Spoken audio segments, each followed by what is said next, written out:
Hello friends, happy Saturday. The Senate just approved a temporary debt increase of $480 billion. In tonight's video, I will be going over how this increase will affect millions of Americans. Friends, welcome back to my channel. This is your fourth stimulus check update and daily news report. I post several times a day to bring you up to date on the latest news and information.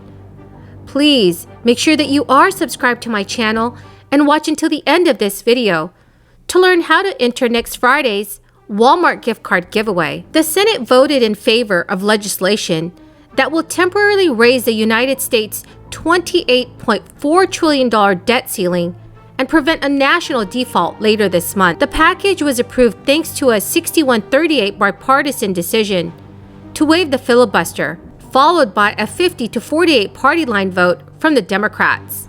If the bill passes the House of Representatives, the debt ceiling will be temporarily raised by $480 billion until December 3rd, 2021. Our nation has been expected to surpass its debt ceiling on October 18th of this month, which would have had an unimaginable consequence for the United States as it continues its economic recovery. The passage of a temporary debt ceiling increase can only be a good thing for the economy. But how will it affect the working Americans? Earlier this week, Treasury Secretary Janet Yellen warned that the United States economy could slip into a recession if the nation was allowed to default on its commitments. Janet Yellen told a reporter with CNBC News, "It would be catastrophic to not pay the government's bills, for us to be in a position where we lack the resources to pay the government's bills. I fully expect it would cause a recession as well." And ensure that multinational corporations pay their fair share here at home. The international agreement is proof that the rest of the world agrees that corporations can and should do more to help build back better.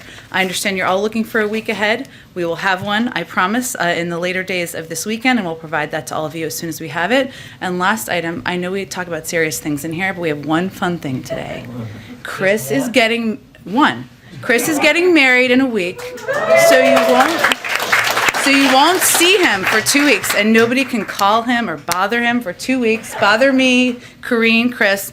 And just to embarrass him a little bit, I got him a little special sash to wear, just for the briefing, because everybody should know that Chris is marrying up, as many people do. You can put it on yourself, and also a pin.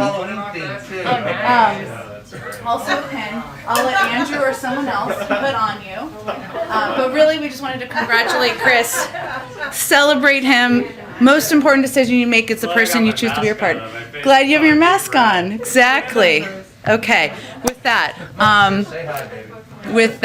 Amr. I don't know how I top that. You tell me. Give him advice. Try to ask a question. Can you confirm that the White House is authorizing the National Archives to turn over documents covering all communications related to Trump's activities on January 6th? The administration takes the events of January 6th incredibly. It was the Treasury Department who flagged the October 18th deadline as a point at which the United States would be unable to cover its debts. The U.S. Treasury Department was already using emergency measures to ensure that the country was able to avoid a default, something that would have a hugely damaging impact on the economic recovery. Hitting the debt ceiling could have crippled the spending of the federal government, and programs and essential services could have been disrupted. The New York Times reports that about 65 million Americans who currently receive Social Security benefits could have seen their payments delayed. The federally funded Medicare and Medicaid would also suffer great delays in funding, which could prevent some patients from getting the treatment that they require if allowed to continue for weeks or even months. The expanded child tax credit would likely have also suffered from a debt default, leaving around 35 million families without the payments until the issue was resolved. Friends, the key word for this video is Maple. If you would like to enter this coming Friday's Walmart gift card giveaway, Please do make sure that you like this video. Be subscribed to my channel and comment below the keyword. Thank you so much, friends. The avoidance of an unprecedented debt default is undoubtedly a positive outcome for the American people, but the ongoing issue will almost certainly affect the running of government in the coming 8 weeks, meaning that a fiercely partisan Congress will have an additional priority to fit alongside President Biden's ambitious Build Back Better agenda and the passage of the 12 federal spending bills required to keep our government running. President Biden and other Democratic leaders in Congress will have their work cut out to keep the party together through a very precarious period.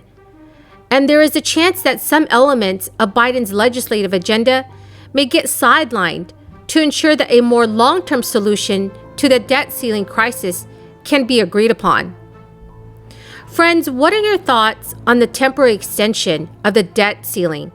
Please leave your thoughts in the comment section below. If you received a 6470 letter from the United States Internal Revenue Service regarding a math error in relation to your 2020 tax returns, you may owe more money on your next return. These letters notified tax filers about incorrect information regarding their stimulus check amounts and were sent out beginning this summer. Letters were sent out to people who claimed the recovery rebate credit on their 2020 tax returns.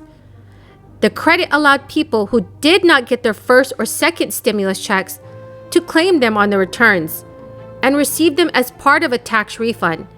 And this is according to the Internal Revenue Service.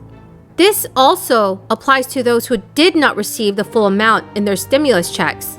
The Internal Revenue Service had to correct about 9 million math errors on tax returns this year.